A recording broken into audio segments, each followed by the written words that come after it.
Les géants mangeurs de nuages.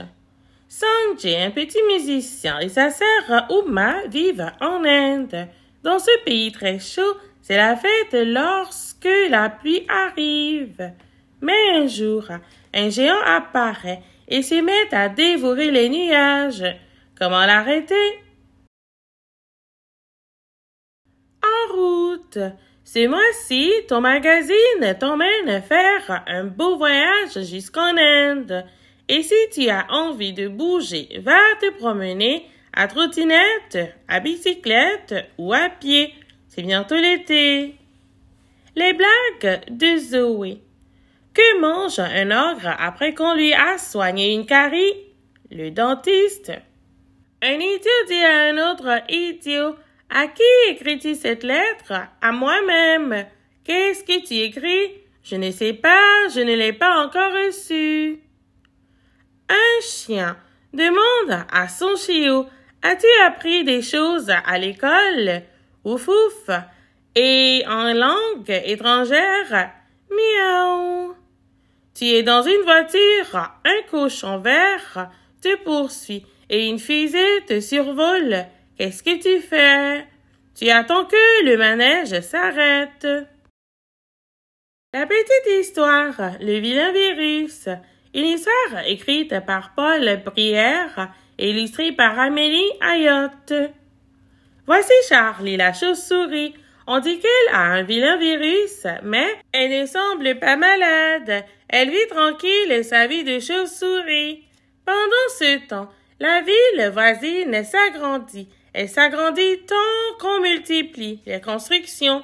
Un jour, la chauve-souris est chassée de sa grotte par une explosion. Charlie s'envole avec son virus et fuit au loin. Elle se réfugie dans le terrier que Colin, le pangolin, partage avec Eric, le porc-épic. Mais le vilain virus suit Charlie. Ses nouveaux amis l'attrapent et ils en font une vraie maladie. Pendant ce temps, la planète se réchauffe. Elle se réchauffe tant que les forêts s'enflamment. L'incendie chasse bien vite le porc-épic et le pangolin de leur terrier. Colin, le pangolin, se met en boule et il roule. Il finit par tomber dans le piège d'un braconnier qui va le vendre au marché. Dans sa prison, le pangolin pleure et tousse, crache et crie. Les animaux autour de lui attrapent la maladie, les gens aussi. Petit à petit, le vilain virus circule à travers le pays. De plus en plus vite, il traverse les frontières et voyage autour de la Terre. C'est ainsi que Charlie, la chauve-souris, a provoqué une énorme pandémie. Pour protéger les humains, on a fabriqué des masques, des tests et des vaccins. L'histoire de Charlie est inventée, mais on doit quand même arrêter de pourchasser les animaux sauvages, de détruire leurs grottes et leurs terriers. Ils vivront tranquilles et nous serons protégés. Anatole la tuile. Ici, c'est parfait pour pique-niquer. On va rafraîchir la bouteille dans la rivière. Attache-la bien. Boisson fraîche. J'ai un peu soif, moi. Je vais chercher le jus d'orange. Il est au frais. C'était une bonne idée, mais il fallait laisser le bouchon. Les géants mangeurs de nuages. Enfin la pluie. Il y a très longtemps, Sanjay, un petit musicien, joueur de sitar, vivait dans une ville au cœur de l'Inde. Il était très pauvre et habitait dans une vieille maison en terre avec ses parents et sa petite sœur, Uma. Par un matin très chaud, Sanjay et Uma se rendent sur la place du marché, devant le palais de Maharashtra. Sanjay s'installe à côté d'un vendeur d'épices parfumées pour jouer de son instrument. Bientôt, une belle musique s'élève et Uma crie aux passants pressés. Venez écouter le plus grand musicien du pays. Un vieux monsieur s'arrête et il dépose une pièce de monnaie dans la main d'Uma. Le visage de la petite fille s'éclaire d'un sourire. Elle s'écrie « Merci, mille merci ». Sanjay commence à rêver. Un jour, nous ne serons plus pauvres. Je jouerai ma musique dans de beaux palais et les gens viendront m'applaudir. Soudain, de grosses gouttes se mettent à tomber. Uma s'exclame. La mine réjouie. Les pluies arrivent, c'est la mousson. Après de longs mois de sécheresse, des nuages noirs sont enfin apparus dans le ciel et cachent le soleil brûlant. Sanjay est soulagé. Avec la pluie, les fruits et les légumes vont bien pousser dans les jardins. Grâce à la pluie, l'eau va revenir dans la rivière à assécher et plus personne ne souffrira de la faim ni de la soif. Sanjay pense avec délice aux mangues et aux papayes que sa petite sœur et lui vont pouvoir déguster. Tous contre le géant. Tout à coup, Uma pousse un cri de surprise, tirant Sanjay de sa rêverie. Elle pointe un doigt vers le ciel. « Regarde !» Le petit joueur de sitar découvre alors un géant qui attrape les nuages, un par un, pour les dévorer. Uma s'exclame. « C'est le géant mangeur de nuages ! Je pensais qu'il n'existait que dans les légendes. » Sanjay se prend la tête entre les mains. Quelle catastrophe! Si les géants dévorent tous les nuages, nous n'aurons plus de pluie et donc plus de légumes ni de fruits. Dans son palais, le Maharashtra a vu le géant arriver. Il rassemble ses guerriers et leur dit « Nous ne pouvons pas laisser les géants manger tous les nuages. Nous devons le combattre. » Les cavaliers s'arment et sortent les chevaux des écuries et ils se lancent au galop dans les rues de la ville. Quand Uma aperçoit les cavaliers, elle s'écrie « Suivons-les !» Elle se dresse d'un bond et se met à courir en tirant Sanjay par la main. Mais bientôt les cavaliers disparaissent au loin. Les deux enfants courent un long moment. Ils arrivent tout essoufflés aux portes de la ville. Ils voient alors le Maharashtra et ses guerriers qui se battent courageusement contre les géants. Mais ni les coups de sabre, ni les flèches n'arrivent à le vaincre. Le géant a la peau dure comme de la pierre. Il chasse les soldats comme s'ils n'étaient que des petites mouches. Après plusieurs heures d'une terrible bataille, les guerriers reviennent vers la ville avec leurs lances cassées et leurs sabres tordus. Sur son cheval noir, le Maharashtra annonce tristement à la foule qui est venue l'entourer. Nous avons tout essayé pour vaincre les géants, mais il est plus fort que nous. Cette année, il n'y aura pas de pluie. Les gens crient, désespérés. Nous allons mourir de faim et de soif. Sanjay et Uma rentrent alors chez eux, le cœur lourd. À la nuit tombée, Sanjay prend son sitar. Ses doigts commencent à courir sur les cordes. Une musique douce et triste monte vers les étoiles. Des larmes roulent alors sur les joues d'Uma. Sanjay lui demande « Pourquoi pleures-tu » Sa petite sœur lui répond, très émue, « C'est plus fort que moi. Ta musique est si belle que je ne peux retenir mes larmes. » Un ruisseau de larmes. Les yeux de Sanjay se mettent soudain à briller.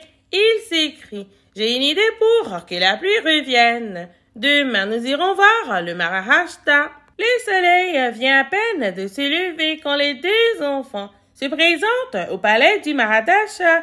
Ils supplient les gardes de leur ouvrir les grilles, mais les soldats refusent. Par chance, le Maharashtra, alerté par les cris des enfants, vient à leur rencontre. Sanjay demande au Maharashtra, « Majesté, j'ai le moyen de faire revenir la pluie. Me permettez-vous de monter au sommet de la plus haute des tours du palais avec mon sitar? » Le Maharashtra répond d'une voix lasse, « Si tu réussis, je te couvrirai d'or. » Monte. Parvenu Au sommet de la tour, Sanjay voit le géant qui engloutit des quantités de nuages dans sa grande bouche. Sanjay prend son sitar et il commence à jouer la musique douce et triste qui avait fait pleurer Uma. Le géant, intrigué, s'approche, il grogne et s'assoit sur une colline pour mieux écouter la belle musique de Sanjay. Soudain, comme l'espérait le petit joueur de sitar, le géant se met à pleurer. De grosses larmes semblables à des perles géantes coulent de ses yeux. Elle s'écrase sur le sol en faisant un bruit de tonnerre. Bientôt, au pied du géant se forme un ruisseau qui n'arrête pas de grossir. Sanjay joue pendant des heures et le géant pleure toutes les larmes de son corps. Il pleure tant et si bien que l'eau du ruisseau qui s'est formée à ses pieds coule jusqu'à la mer. Le géant, très ému par la musique de Sanjay, n'a plus envie de dévorer les nuages. La pluie peut tomber à nouveau et inonder les champs. Le soir venu, le géant se lève et s'éloigne pour rentrer chez lui. Il n'a plus de larmes et il a perdu tout appétit. Dans la ville de Sanjay, les habitants heureux organisent une grande fête pour célébrer la fin de la sécheresse. Et les héros de la fête, ce sont bien sûr Uma et Sanjay que le Mahadaja a remerciés avec une pluie de pièces d'or. La découverte, les déserts du monde. Un désert est un endroit très sec où il ne pleut presque jamais, mais tu vas voir, les déserts ne sont pas si déserts que ça.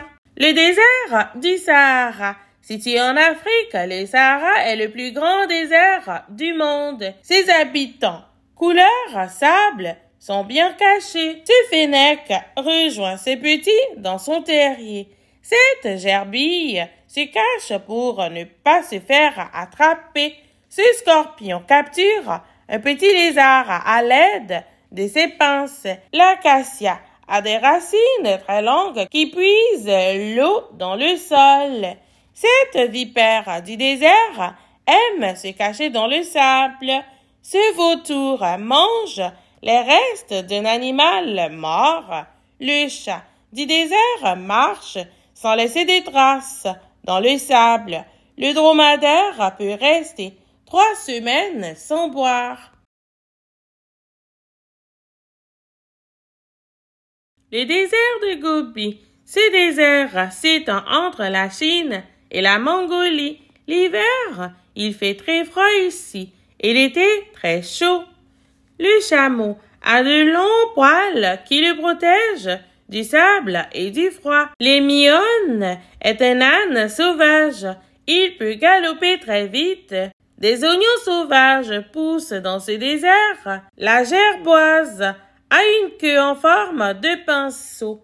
Le saxaoul garde ses feuilles toute l'année. L'antilope saïga filtre les poussières avec son nez allongé. Cet aigle royal plane à la recherche de nourriture. Ce loup apporte à manger à ses petits. Le désert de Sonora, c'est le plus grand désert d'Amérique du Nord. De nombreux animaux se cachent au milieu des cactus. Le serpent à sonnette agite le bout de sa queue s'il est menacé. Le grand géocoucou court à toute vitesse. Le troglodyte des cactus construit son nid dans un cactus. Cette buse de Harris attend qu'un animal sorte de sa cachette.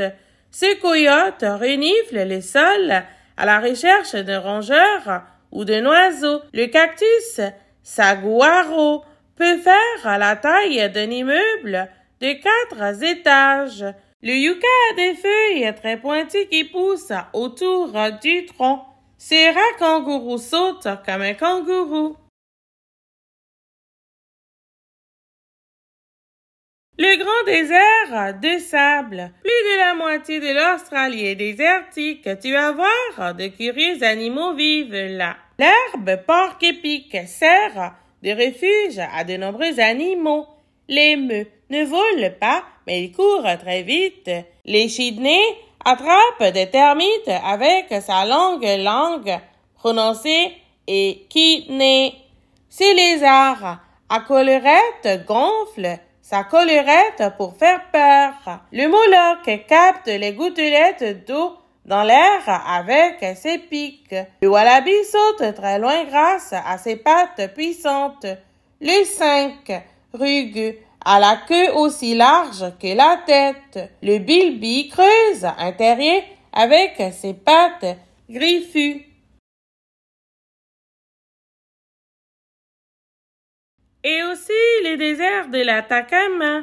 En Amérique du Sud, au Chili, les déserts de l'Atacama se trouvent au pied des très hautes montagnes. Le désert de Namibie. En Namibie, tout au sud de l'Amérique, les dunes de sable du désert plongent dans l'océan Atlantique. Drôle de désert. Certains déserts ne ressemblent pas aux autres. L'Antarctique. L'Antarctique est couvert de glace, mais c'est un désert. C'est aussi l'endroit le plus froid de la Terre. Le désert de sel d'Uyuni. Il est situé en Bolivie. En Amérique du Sud, ce désert de sel est un ancien lac géant qui s'est asséché. Alors le sol est couvert de sel. La bande dessinée Émile et Margot, piquée par la curiosité. Que fais-tu, Émile? Ce paquet est pour ton père. Justement, j'aimerais savoir ce qu'il y a dedans. Ah non, on n'ouvre pas le courrier des autres. Et la curiosité est un vilain défaut. Si tu recommences, je te punis, compris? Dommage. Elle a quand même un petit peu raison. Qu'est-ce que tu as écrit hier? Mais c'est mon journal intime. Laisse-moi regarder. Non, c'est personnel. Et si on espionnait le jardinier? Il est entré dans la cabane de jardin. J'aimerais bien savoir ce qu'il fabrique. Mais qu'est-ce qui t'arrive? Tu n'es pas curieux comme ça d'habitude. Plus tard. Tiens, le de quoi je me mêle? Et le chaud toutou. Qu'est-ce que fait Émile? Il a un comportement bizarre. Il est devenu très très curieux. Je ne vois pas ce qu'il y a de mal à être curieux, évidemment. Toi, tu te mêles toujours de ce qui ne te regarde pas. Moi? Tu devrais emmener Émile voir le docteur. Ça va mieux. Bonne idée. Émile, viens-tu avec moi chez le docteur des monstres? Attends, je ne sais toujours pas ce que fait le jardinier dans cette cabane. Je crois que le docteur a un secret. Un secret? Plus tard. Pourquoi fouilles-tu dans mon tiroir? C'est justement pour cela que je vous ai emmené Émile. Comprimé pour les monstresses de plus de 150 ans. Qu'est-ce qu'il y a là-dedans? Tiens, puis-je voir tes mains? Ah, je vois, tu as été piqué par la curiosité. La curiosité? Oui, c'est une sorte de mouche qui rend curieux de tout. Il y en a sûrement une dans votre chambre. Qu'est-ce qu'il faut faire? Ne t'inquiète pas, les effets de la piqûre vont diminuer. Mais si la curiosité pique à nouveau, je vais vous donner un produit pour la chasser.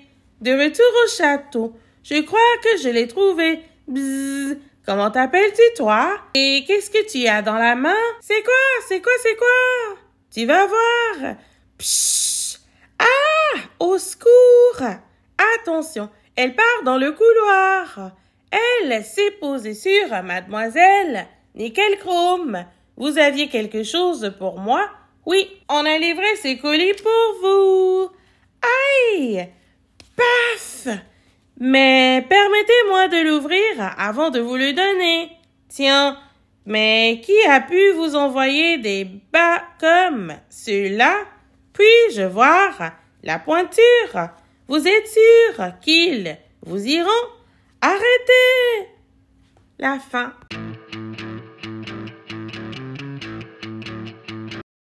Le poème La guitare. Dans le grenier de papy, elle m'a souri sous l'étoile d'araignée. Cette jolie guitare abandonnée. J'ai passé sur son bois un chiffon doux pour la réchauffer.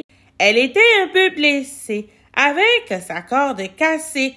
Alors, doucement, j'ai chatouillé ses cordes. Elle a vibré, elle a ri. Ne t'inquiète pas, jolie guitare, j'apprendrai à jouer et tous les deux, nous ferons chanter le grenier les jours de pluie.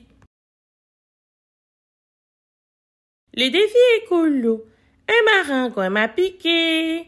Flore et Noé, un chasse-moustique maison. Tu n'avais pas de chasse-moustique? Plusieurs marques de chasse-moustique vendues dans le commerce contiennent du DET, un produit chimique qui peut être dangereux s'il est respiré ou utilisé en grande quantité. Porter un chapeau ainsi que des vêtements amples et longs aide à se protéger des piqûres d'insectes. Choisir des produits faits à partir d'ingrédients biologiques et naturels est plus bénéfique pour notre corps et l'environnement. J'ai une idée. Si on fabriquait un chasse-moustique écologique, dans une bouteille munie de vaporisateur, mélange 30 ml d'huile de coco ou d'amande douce, 20 gouttes d'huile essentielle de lavande vraie, 20 gouttes d'huile essentielle d'eucalyptus citronné, 20 gouttes d'huile essentielle de citronnelle. Lors de ta prochaine balade en forêt, utilise ton chasse-moustique naturel pour vaporiser tes vêtements et les parties de ta peau qui demeurent exposées. L'odeur des huiles essentielles repoussera les insectes durant 2 à 3 heures. Attention, les produits naturels ont aussi des contre-indications. Les huiles essentielles ne conviennent pas à la peau des enfants de moins de 2 ans. En avant la musique, rend son instrument à chaque musicien. La harpe. Choisis les bonnes couleurs pour ajouter les cordes qui manquent à la harpe. Colorie ensuite l'image. Le jazz. Relie les morceaux de mots, puis écris les mots entiers à côté de leur image. Exemple, piano. La chef d'orchestre. Relie les points d'une même couleur en suivant l'ordre des numéros. Le groupe de rock. En t'aidant des numéros, place les mots dans la grille.